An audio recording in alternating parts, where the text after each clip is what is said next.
As you know, Marcy, the investment team and I get very excited around portfolio companies that have very specific places that they are contributing in the overall ecosystem. So whether it's supply chains, whether they have assets to pledge as collateral.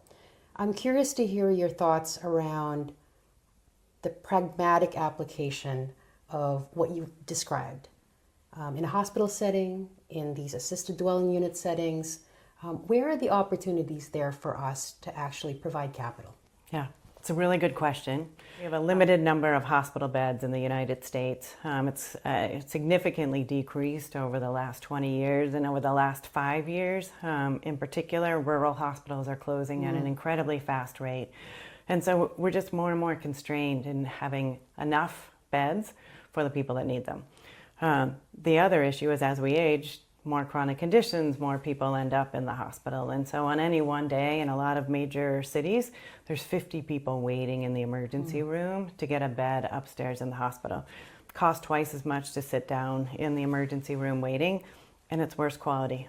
And it's not fun. I mean, in general, they're cold, and you don't get very much sleep, and you don't get all the medications you need. So we need to solve this, and the way to solve it is not to build new hospital beds.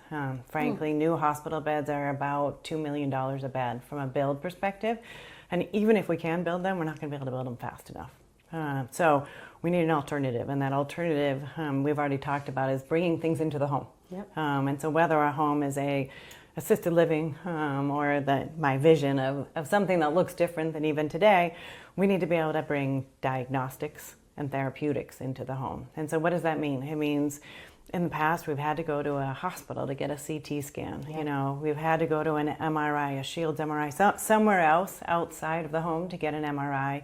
If you need a blood test, you get in your car, you go somewhere else, they take your blood and they run it on a machine. And so with technology, we have the opportunity, and it's moving really fast, to bring all of those into the home in a luggable format, right? Like I can put it in the back of my car, I can bring it in the home in real time, I can tell you this is what your blood levels are, this is a broken bone, and I can treat you in place. And so for all of that kind of care journey that is very disconnected in the past, if I can bring it to you, and I can get it all done at once, it allows for me to treat people much faster and for you to do it in a place that's convenient. And so I think this is an incredible place where the Chestnut Run thesis can really impact.